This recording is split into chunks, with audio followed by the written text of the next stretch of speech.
The flashes of the Paris paparazzi faded. The fandom went silent. In an instant, the entire K-pop and luxury fashion world was turned upside down by a devastating tragedy. Yeah, it's one of those moments that really just rips away the glittering facade of global stardom. Right. And it exposes this incredibly vulnerable, deeply human core underneath it all. Welcome to StarScope K-Report. Join Eric and Minji as they ride the Hallyu wave, uncovering the biggest K-pop comebacks, shocking industry controversies, and major K-drama updates. From internet-breaking rumors to historic chart milestones, we dive deep into the world of Korean entertainment. We do. And our mission for today's deep dive is to unpack a story that sits right at the intersection of European high fashion and the absolute pinnacle of K-pop royalty. We are looking at the tragic passing of Dior's Mathilde Favier and her partner, Nicolas Altmayer. It's just so heartbreaking. It really is. We'll examine the profound, heartbroken reaction from BLACKPINK's Jisoo, and then we will explore surrounding industry updates, including some fierce agency legal battles protecting the idols we love, and a massive 20th anniversary return from Big Bang. It is a heavy week in the industry, you know, marked by this jarring contrast of incredible sorrow and massive cultural momentum. Right. But it really paints a comprehensive picture of what it means to live at the center of global pop culture right now. Yeah, absolutely. Let's start with the news that essentially stopped the fashion and entertainment worlds in their tracks. Okay. On August 17th, 2026, Mathilde Favier, the esteemed 57-year-old director of public relations for Dior Couture, and her partner, the highly acclaimed 61-year-old French film producer Nicolas Altmayer, both lost their lives in a fatal car crash. Oh, man. Just terrible. Yeah. I was reading through the incident reports from local authorities in France, and the details paint this really grim, sudden picture. The accident happened in western France near a town called Airvault in the Deux-Sèvres region. Okay, yeah. And the couple's car collided with an oncoming heavy goods truck while they were overtaking another vehicle. A violent, sudden end for two people who, you know, they spent their entire lives curating beauty and art and connection. Exactly. And the reaction from the absolute top tiers of the luxury world was immediate. You had Delphine Arnault, the CEO of Christian Dior Couture, releasing a statement calling Mathilde an exceptional professional and a loyal friend. Right. And Bernard Arnault, the CEO of LVMH, highlighting the sheer passion and energy she brought to the house of Dior.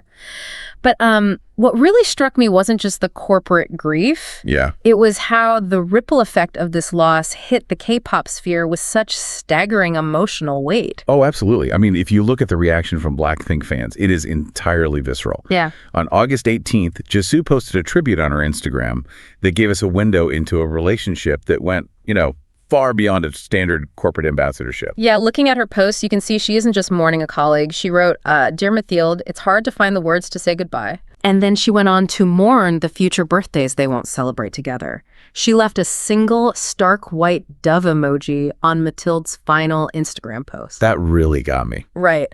But the line that truly gutted the fandom was this: "You made Paris feel like another home to me." I mean, that implies a level of intimacy and safety that you just don't get from, you know, shooting a magazine cover. It does. It really does. You have to understand the cultural whiplash these artists experience. You know, Right. You can be the biggest star in Seoul, completely insulated by your management team.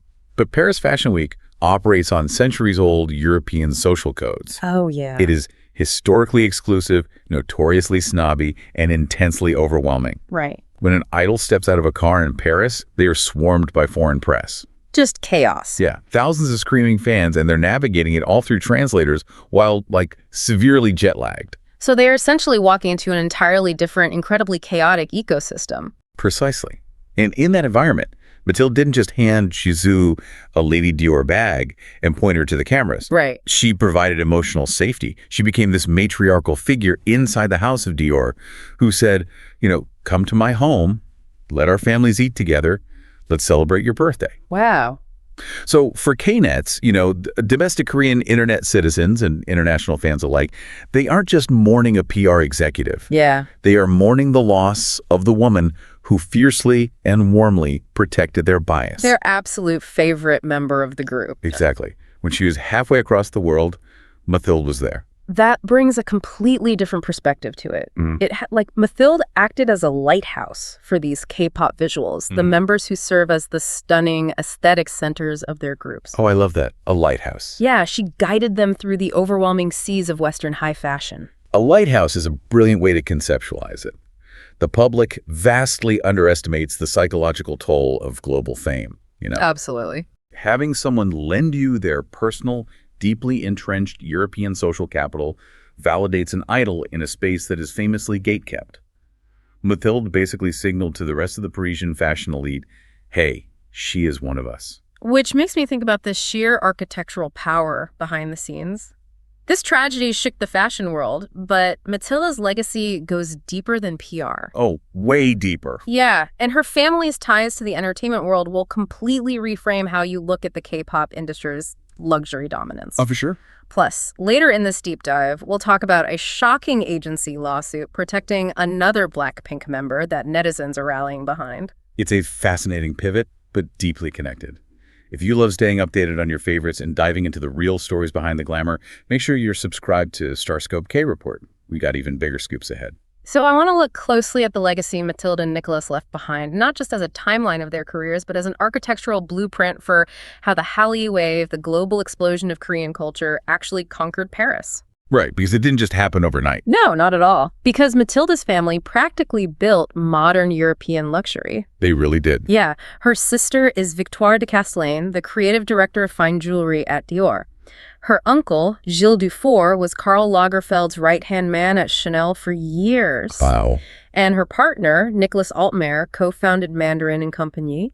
He produced over 70 films and won the César Daniel Toscan de Plantier Award, which is basically the pinnacle of recognition for a producer in French cinema. You are looking at a union of France's visual storytelling royalty.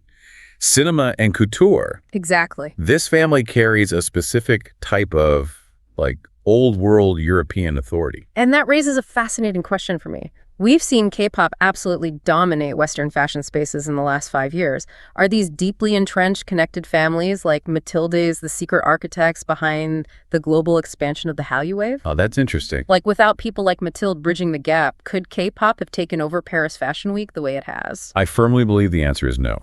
Really? Yeah, because it requires a mutual exchange of power. The K-pop industry had the digital numbers, The views, the streams. Exactly. And the rabid, dedicated fandoms capable of trending a hashtag globally in 3 minutes. The Western luxury houses desperately needed that modern digital engagement. Right. But conversely, K-pop agencies needed the prestige, the heritage, the cultural weight that only a house like Dior or Chanel can provide to truly elevate an idol to a global icon. But you can't just smash those two worlds together via a corporate contract and expect it to feel authentic. Exactly. Yeah. You need a translator who speaks both languages. The language of modern, hyperfast digital celebrity and the language of Parisian haute couture. Right. Because Mathilde had that undeniable pedigree. When she embraced a Korean star, the rest of the European fashion dynasty followed suit without question. Ah, I see. Without that invisible architecture of acceptance, the K-pop takeover of Paris would have felt like a sterile corporate transaction rather than a genuine cultural phenomenon. That makes so much sense. And that invisible architecture is carried on through her children from a previous marriage, Heloise and Carlo Agostinelli. Yeah, they really represent this modern fusion of European high society. They do. Heloise is a fixture at Fashion Weeks, and Carlo took this really high-profile path playing NCAA Division ice soccer at Stanford University in the U.S., founding a charity, and dating British tennis star Emma Raducanu. Right. They are very visible. But when you look at Carlo's social media tribute after the crash, it strips away all of the Dior logos and the Ivy League degrees. It really does. He wrote, "My heart aches and my brain is foggy. None of this makes sense, and I struggle to understand how any of it ever will." Oh, it just leaves you with the raw, devastating human vulnerability of a son in shock over losing his mother. Yeah.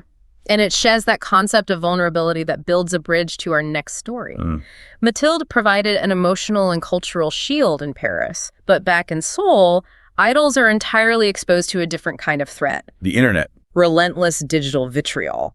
And because they don't have a singular maternal figure to protect them online, agencies are being forced to step in as that shield.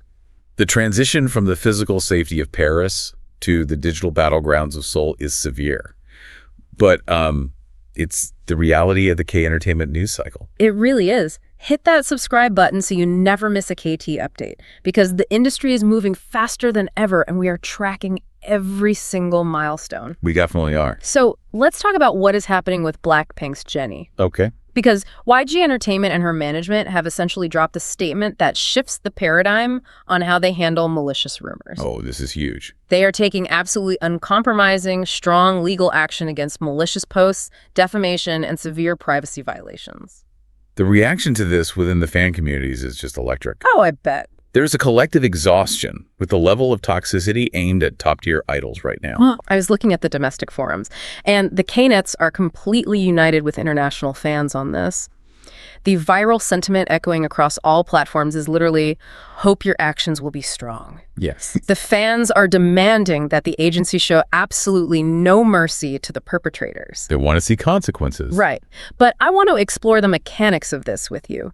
We see agencies threaten lawsuits, but does a legal threat actually deter hardcore anti-fans, or does it just push the toxic, obsessive side of netizen culture further underground? It's a vital question. A legal threat won't cure the underlying pathology of a true obsessive anti-fan. Okay. However, what it does incredibly effectively is dismantle the infrastructure of casual hate. How does that actually play out in the digital ecosystem, like practically speaking? Think about how a cyber defamation campaign starts in Korea. Okay. A malicious rumor is posted anonymously on a portal site. Gets 10,000 likes because of a bandwagon effect, right? Sure. People hit share or translate it to Twitter just for the momentary thrill of the gossip, assuming there are absolutely no consequences. Right, because they're behind a screen. Exactly. But when an agency like Jennie's comes down with a hammer of the law, actively tracking IP addresses, prosecuting and financially fining these individuals, it shatters that illusion of anonymity. It raises the cost of admission for being a troll. It really does. It stops the casual netizen from participating.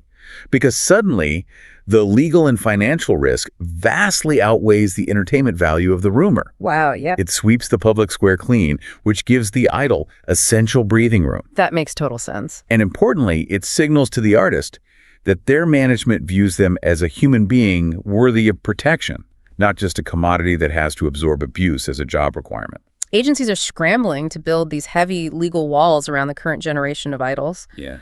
But on the other side of the spectrum, we just got a massive reminder of who actually poured the concrete foundation those walls are built on. Oh, absolutely. We cannot talk about the foundation of modern K-pop without talking about the absolute seismic event that is the return of Big Bang. The Kings are back. They are back. Big Bang has dropped a massive 20th anniversary comeback with a track called Be Ye. And the fandom reaction is nothing short of pandemonium.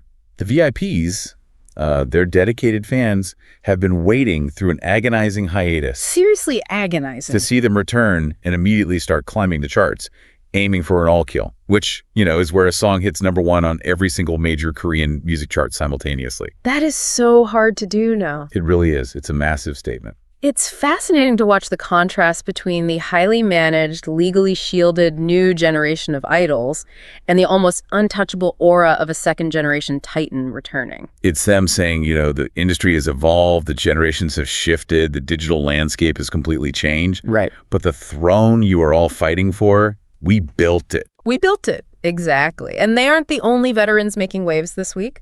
We also had BTS's Jungkook casually teasing a brand new J-Log featuring V and J-Hope on his Instagram. Oh my gosh, yeah. Which instantly sent ARMY into a complete meltdown.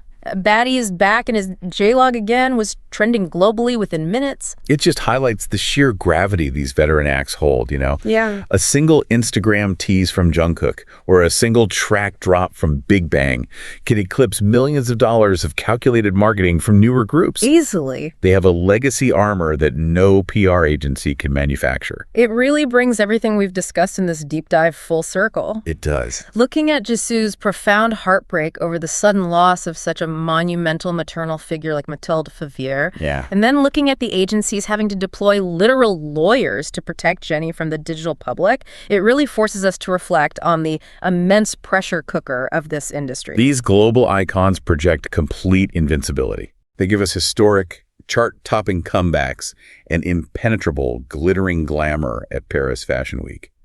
But underneath that, they require an immense amount of scaffolding to survive it all. Absolutely. They are young people relying desperately on the warmth and protection of their chosen families. Yeah. Whether that's a brilliant PR director offering a safe haven in France or a legal team fighting for their peace of mind and soul.